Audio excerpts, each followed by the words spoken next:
Olá, você está no segundo e último bloco do programa Mundo do Trabalho. Hoje tratamos de assuntos relacionados à saúde do trabalhador. O funcionário demitido sem justa causa tem direito a permanecer no plano de saúde da empresa, mesmo não pertencendo mais aos quadros dessa empresa. Também estamos tratando da pressão sofrida pelo médico ou assédio no momento de diagnosticar o acidente de trabalho. Você quer participar ao vivo? Então ligue para o 0800 643 7555. Se você preferir, mande um e-mail para mundodotrabalho@rtve.pr.gov.br. E metalúrgicos de Curitiba e região que trabalham no setor de autopeças terão um reajuste salarial de 8,3%. O aumento é maior, inclusive, que o obtido pelos metalúrgicos do ABC Paulista. Com os novos valores, milhões de reais serão injetados na economia paranaense. Veja também no nosso giro pelas categorias que mais uma empresa paranaense adotou a jornada de trabalho de 40 horas semanais.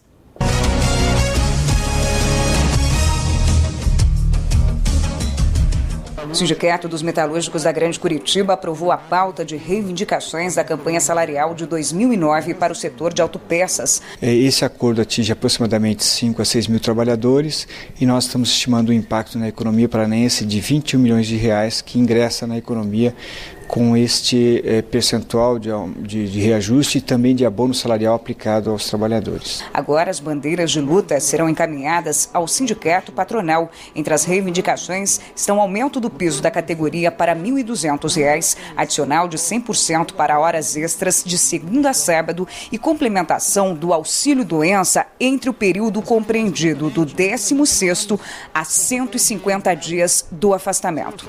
Os metalúrgicos da Gestamp aprovaram um acordo de database em assembleia na última segunda-feira. A partir de 1º de janeiro de 2010, os metalúrgicos terão um aumento médio de 5% na remuneração. Os trabalhadores conquistaram ainda redução da jornada de trabalho para 40 horas semanais, sem redução de salário. Olha, mais uma informação. Acabou agora há pouco a greve dos funcionários da Caixa Econômica Federal. Os trabalhadores que atuam em Curitiba, região metropolitana, aprovaram a proposta apresentada pela empresa na noite de terça-feira. Apesar do acordo, dirigentes do Sindicato dos Bancários de Curitiba e região, que nós recebemos aqui, inclusive, consideram que a proposta ficou distante do que os trabalhadores almejavam. E pela 9ª vez consecutiva, o Paraná teve desempenho positivo na geração de empregos em 2009. Daqui a pouquinho a gente vai falar sobre esse assunto também. Mas agora vamos repetir algumas questões relacionadas ao tema de hoje, que é a saúde do trabalhador, em especial o assédio que os médicos sofrem na hora de emitir a carta e também em relação aos planos de saúde. Você, trabalhador demitido, já está sabendo, sem justa causa, é claro, já está sabendo que tem direito a continuar no plano de saúde da empresa, como o doutor Ricardo apresentou há pouco. E agora, então, vamos repercutir as questões que você está nos enviando pelo 0800 643 7555. Olha, doutor Paulo Wagner de Colombo pergunta o seguinte: desde novembro do ano passado, estou afastado da empresa por problemas nos ombros. O INSS não quer pagar o benefício e a empresa não me aceita de volta. O que é que eu posso fazer? Olha que situação complicada está esse trabalhador. Isso é uma situação muito comum todos os dias, são vários casos por dia que eu atendo nessa situação. Então, o que eu digo para você, trabalhador? Tenha em mãos um exame médico atual, isso é importante, que comprove a tua doença.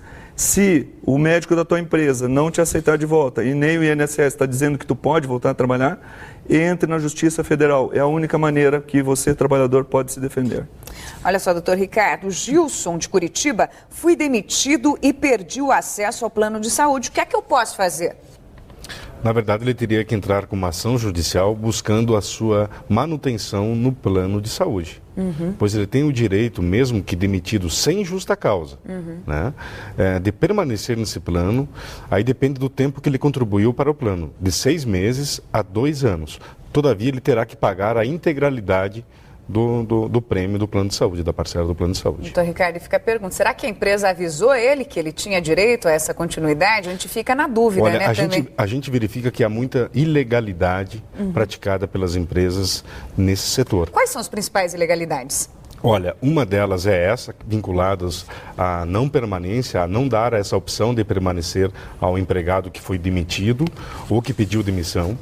A outra é também o corte do plano de saúde quando o empregado vem se aposentar.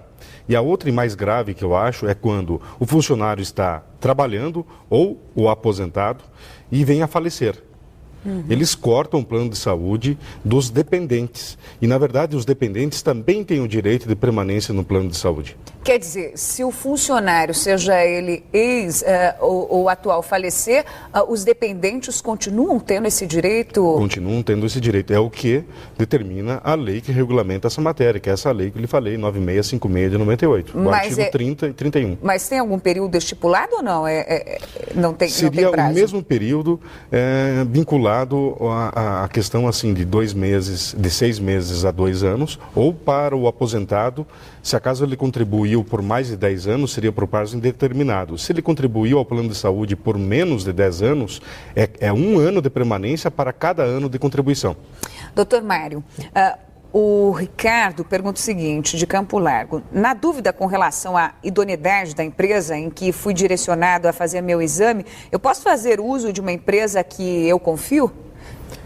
Ricardo, você tem liberdade de escolha do prestador, desde que esse prestador esteja dentro daquela relação de prestadores do plano de saúde. Os planos de saúde, eles estabelecem eles possuem uma lista de prestadores credenciados. Desde que aquele prestador esteja nessa relação de credenciados ou referenciados, você tem o direito de produzir escolha. E qual que é a posição do INSS com relação a esse exame em particular? Ele aceita, não aceita? Como é que fica o INSS nesse caso? Não se trata do INSS. O médico perito Cibele, que entrar em contato com um laudo, ele pode oferecer uma oposição técnica. Se a oposição técnica for suficiente para se antepor aquele exame, ele pode. Agora, recusar simplesmente o exame, isso é uma questão que fere os princípios da ética médica. Doutor Paulo, olha só, o Pedro de Antonina, sou guindasteiro de navio. Tive dores torácicas constatadas como início de infarto. O perito pode me mandar voltar ao trabalho? Volta à questão, tem que ter um exame comprobatório que te capacite perante o médico perito do INSS mostrar a atividade da tua doença. Isso é fundamental. Doutor Ricardo, a Maria Helena de Araucária foi demitida quando estava fazendo pré-natal. Perdi o plano de saúde. Até quando posso continuar usufruindo desse plano? Até o bebê nascer ou existe outro prazo? Fui demitida quando estava fazendo pré-natal. Demissão com pré-natal. É brincadeira esse fato. Né? Estabilidade, né? Nós estamos falando de um caso de estabilidade. Grita isso aqui, né, doutor Ricardo? Isso é algo alarmante, assim, saber de uma conduta, né, por parte da empresa nesse sentido.